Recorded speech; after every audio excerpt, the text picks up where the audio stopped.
ഏവർക്കും സ്വാഗതം. നമസ്കാരം. ഈ വീഡിയോയിൽ വ്യക്തിപരമായ ഒരനുഭവവും അതിൽ കൂടെ ഉദിച്ച ചില ചിന്തകളും മാത്രമാണ് ഉൾപ്പെടുത്തിയിരിക്കുന്നത്. ഇന്നലെ ഒരു വിവാഹ സംബന്ധമായി ഞാൻ ജനിച്ച് വളർന്ന മാവേലിക്കരയിലേക്ക് യാത്രയായി. എൻ്റെ ഒരു നീസിൻ്റെ വിവാഹമായിരുന്നു. അവളുടെ പേര് മെറിൻ എന്നാണ്. വളരെ സുന്ദരനും സൗമ്യനുമായ, അവൾക്ക് അനുയോജ്യനായ ഒരു നല്ല വരനെ അവൾക്ക് ലഭിച്ചത് ഞാൻ സന്തോഷിക്കുന്നു. അവൻ്റെ പേര് ബെസൻ എന്നാണ്. അവൻ മാവേലിക്കര ക്രൈസ്റ്റ് ചർച്ചിലെ അംഗമാണ്. പരമ്പരാഗതമായി അവർ ആത്മീയമായി വളരെ താല്പര്യമുള്ള ഒരു കുടുംബ പാരമ്പര്യം വച്ചു പുലർത്തുന്നവരാണ്.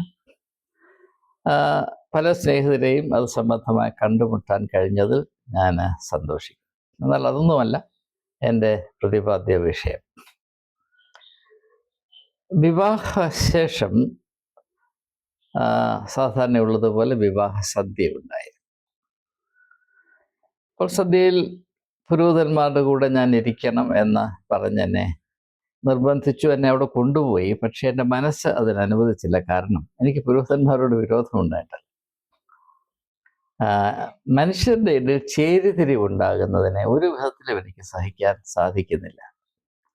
പുരോഹിതരും അൽമായക്കാരും രണ്ട് ശ്രേണിയിൽപ്പെട്ടവരാണ് എന്ന് ഒരു വിധത്തിലും എനിക്ക് വിശ്വസിക്കാൻ സാധ്യമല്ല. അതനുസരിച്ച് എനിക്ക് സഹകരിപ്പാൻ സാധ്യമല്ല. അതുകൊണ്ട് തന്നെ ഞാൻ വളരെ വിനയത്തോടെ ആ ഒരു അപമാനത്തിൽ നിന്ന് രക്ഷപ്പെടുകയും ഞാൻ അങ്ങ് ദൂരെ ആ ഹാളിൻ്റെ ഒരു മൂലയ്ക്ക് എന്നെ പോലെയുള്ള ആളുകൾ, സാധാരണ ആളുകളുമായി, അപരിചിതരായ ആളുകളുടെ ഇടയിൽ പോയി അവരുമായി സഹകരിച്ച് ആഹാരം കഴിച്ചു കൊണ്ടിരിക്കെ ഈ ഒരു വിരുന്നിനെ പറ്റി ഞാൻ ധ്യാനിക്കുവാനിടയായി. ആഹാരം കഴിക്കുമ്പോൾ ധ്യാനിക്കുന്നത് ശരിയാണോ തെറ്റാണോ എന്ന് എനിക്കറിയില്ല. പക്ഷെ ഞാൻ അങ്ങനെ ചെയ്യാറുണ്ട്. ആഹാരത്തെപ്പറ്റി യേശു ധ്യാനിച്ചത് കൊണ്ടാണ് തൻ്റെ ശിഷ്യന്മാരുമായി അന്തിമ അത്താഴം ആഘോഷിച്ചത് എന്ന ഒരു നേരിയ അഭിപ്രായമേയുള്ളവനുണ്ട്.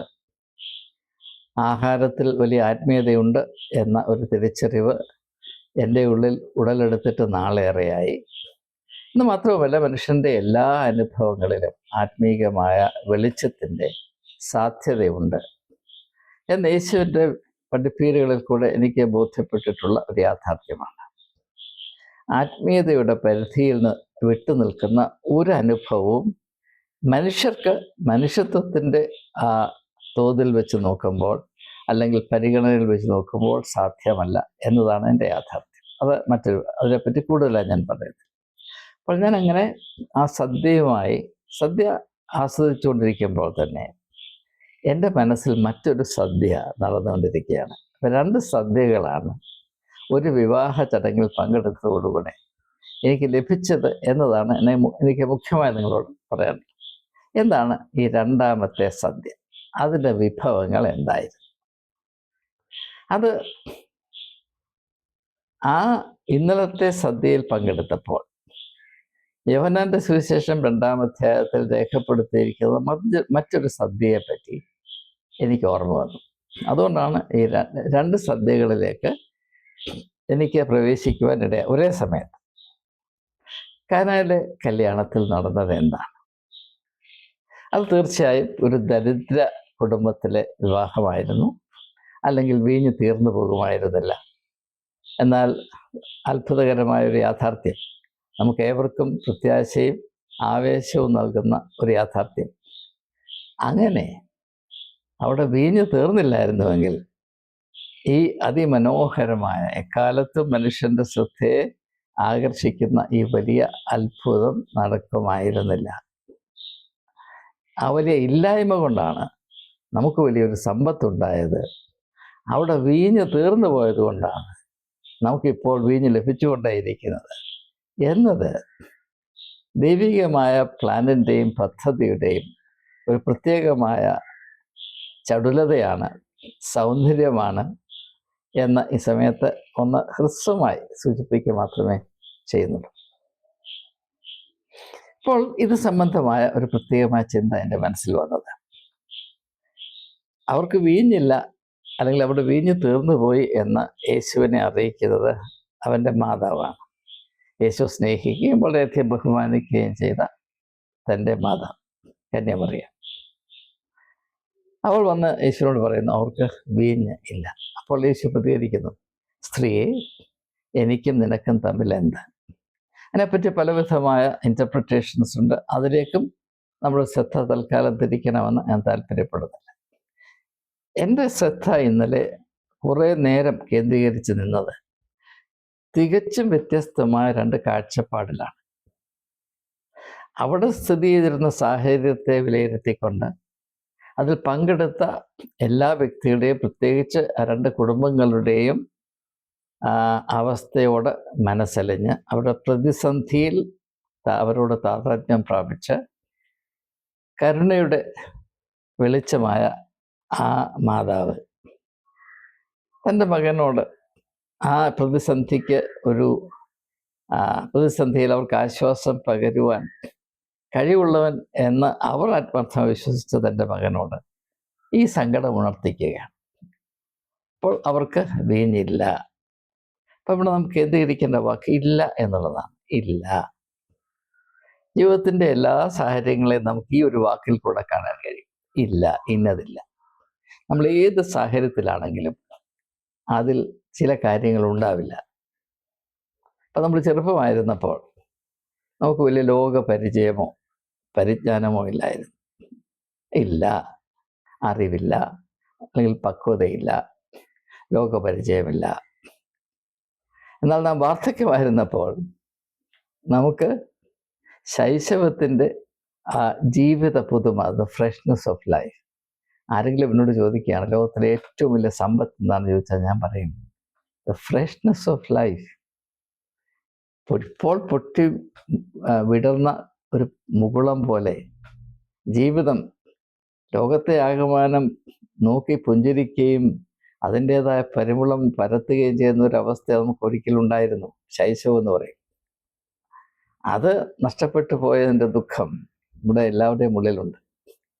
അപ്പോൾ വാർദ്ധക്യത്തിലായിരിക്കുമ്പോൾ അതിനെ നാം കാണുന്നത് നമുക്ക് യുവത്വമില്ല, ആ ശൈശവത്തിൻ്റെ ഫ്രഷ്നെസ് ഇല്ല എന്ന് നമുക്ക് വേണേൽ കാണാം.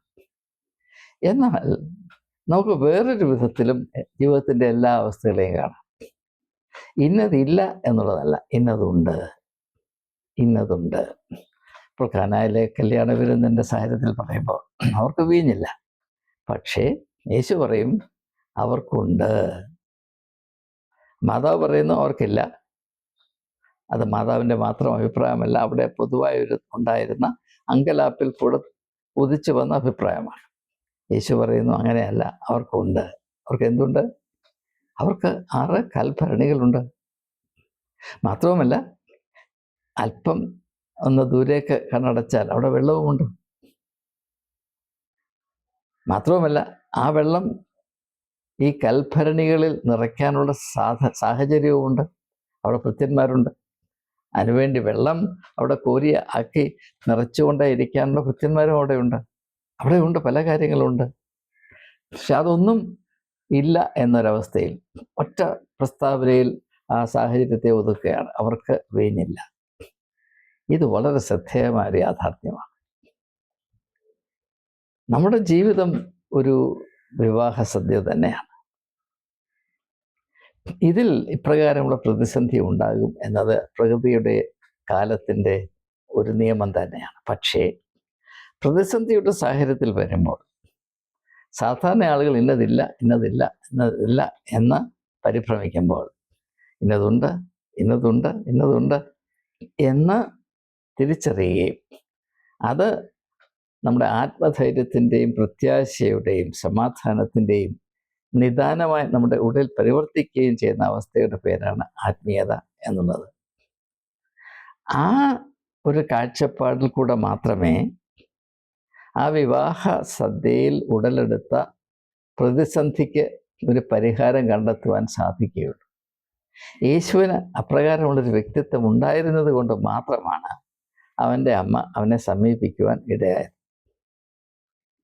അതുകൊണ്ട് ആ വിവാഹ ചടങ്ങിൽ പങ്കെടുത്തിരുന്ന പുരോഹിതന്മാരുണ്ടായിരുന്നിരിക്കാം, മറ്റ് അനുഭവ സമ്പത്ത് അധികമുള്ളവർ തീർച്ചയായും മൂപ്പന്മാർ ഉണ്ടായിരുന്നിരിക്കും, പ്രമാണികളുണ്ടായിരുന്നിരിക്കും, മിടുക്കന്മാർ അനേകരുണ്ട്. പക്ഷേ അവരുടെ ആരുടെയും മനസ്സിൽ ഉദിക്കാത്തൊരു സാധ്യത യേശുവിൻ്റെ വ്യക്തിത്വം ദൈവികമായതുകൊണ്ട് അതിൽ ഉടലെടുക്കുകയാണ്. എന്താണ്?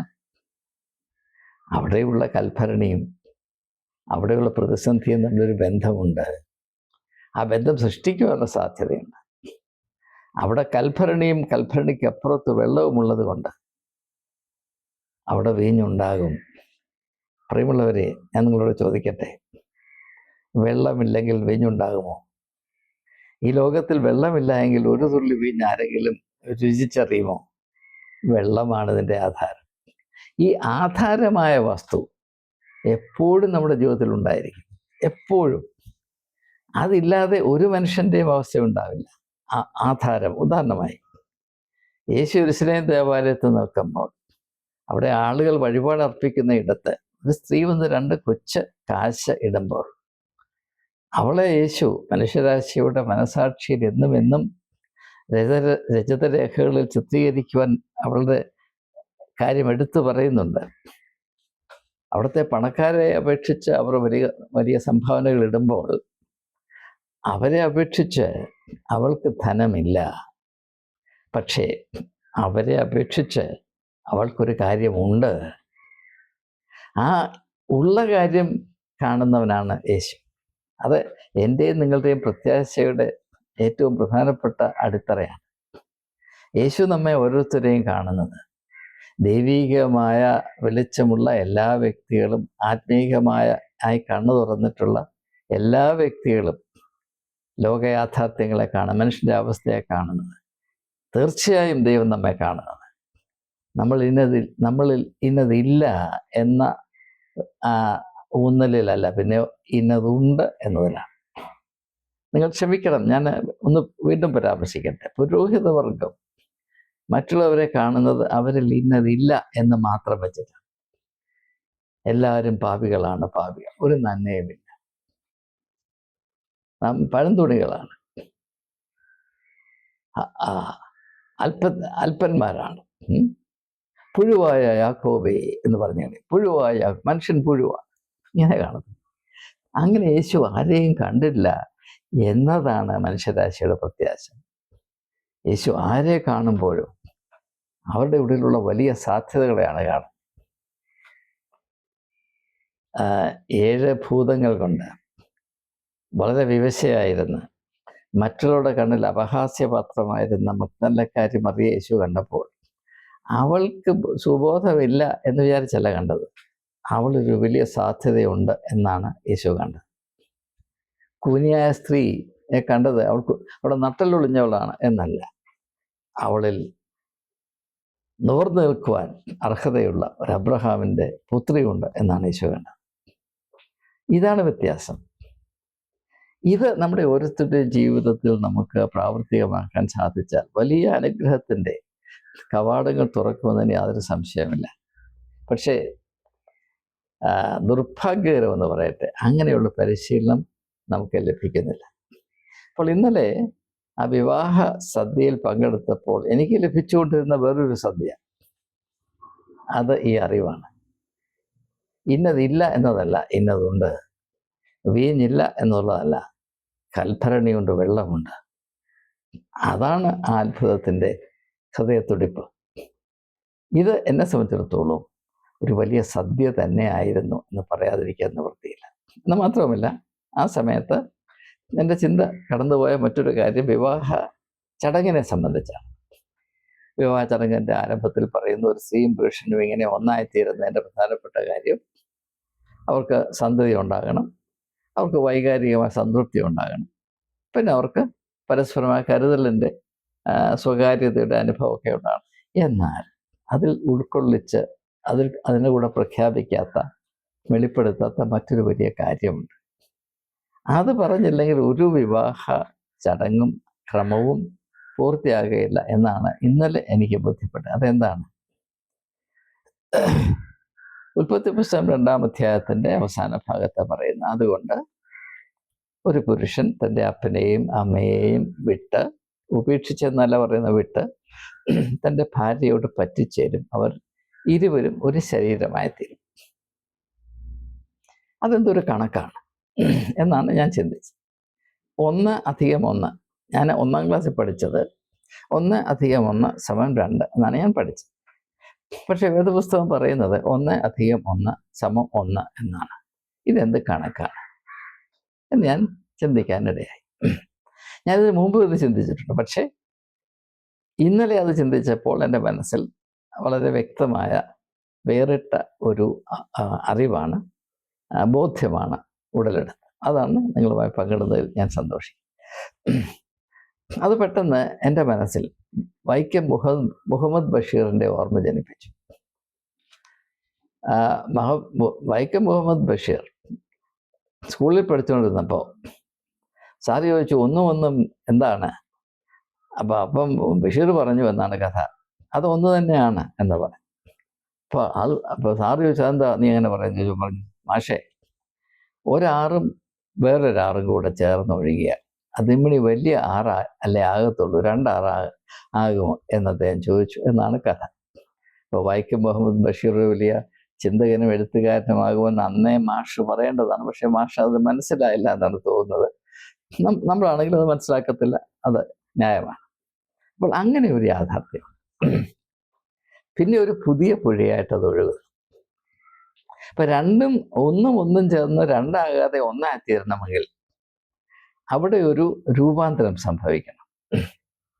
അത് സ്ത്രീയും പുരുഷനും ഭാര്യയും ഭർത്താവുമായതുകൊണ്ട് അവർക്ക് രൂപാന്തരം സംഭവിച്ചെന്ന് പറയുന്നത് അസംബന്ധമാണ്. ഇതൊരിക്കലും ശരിയാകില്ല. പ്രത്യേകിച്ച് നാം മനസ്സിലാക്കേണ്ടത്, അവർ ഒരു ശരീരമാകുമെന്നാണ് പറഞ്ഞിരിക്കുന്നത്. ഒരാത്മാവാകുന്നു എന്ന് പറഞ്ഞാൽ നമുക്ക് മനസ്സിലാകും. ഒരു മനസ്സായി തീർന്നു എന്ന് പറഞ്ഞാൽ നമുക്ക് മനസ്സിലാകും.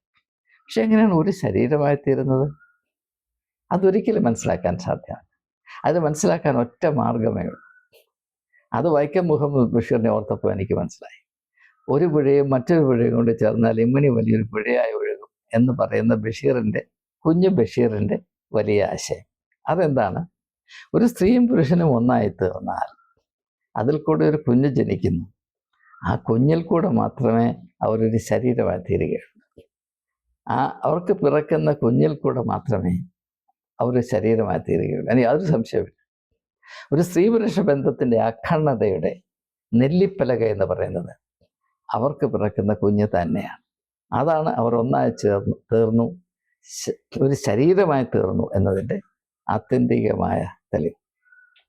ഇത് ഇന്നലെ എന്നെ വളരെയധികം സന്തോഷിപ്പിച്ച ഒരു തിരിച്ചറിവാണ്. അതുകൊണ്ട് തന്നെ മാതാപിതാക്കന്മാർ അവർക്ക് കുഞ്ഞുങ്ങൾ ജനിക്കുമ്പോൾ അതിലടങ്ങിയിരിക്കുന്ന ആത്മീയതയെ ദയവായി തിരിച്ചറിയണം. അങ്ങനെ ആത്മീയമായി അതിനെ കാണുമ്പോൾ അതിൽ നിന്ന് ഉത്ഭവിക്കുന്ന ചുമതലകൾ, കുഞ്ഞുങ്ങളെ വളർത്തേണ്ട വിധത്തിൽ നാം തിരിച്ചറിയേണ്ട വിവിധമായ പ്രത്യേകതകൾ ഏവർക്കും വെളിപ്പെട്ട് വരുവാനത് ഇടയായി തീർക്കും എന്ന പ്രത്യാശ സമയത്തിൻ്റെ പരിധിയെ മാനിച്ചുകൊണ്ട് ഇതിനെപ്പറ്റി പലതും കൂടുതലായി വെളിപ്പെടുത്തുവാനുണ്ട് എങ്കിൽ പോലും ഞാൻ പെട്ടെന്ന് എൻ്റെ ചിന്തകൾ ഇവിടെ ഉപസംഹരിക്കുകയാണ്. അതുകൊണ്ട് ഇന്നലെ ഞാൻ ഒരു വിവാഹ ചടങ്ങിൽ പങ്കെടുത്തു. എനിക്ക് 2 വിവാഹ സദ്യകൾ ലഭിച്ചു.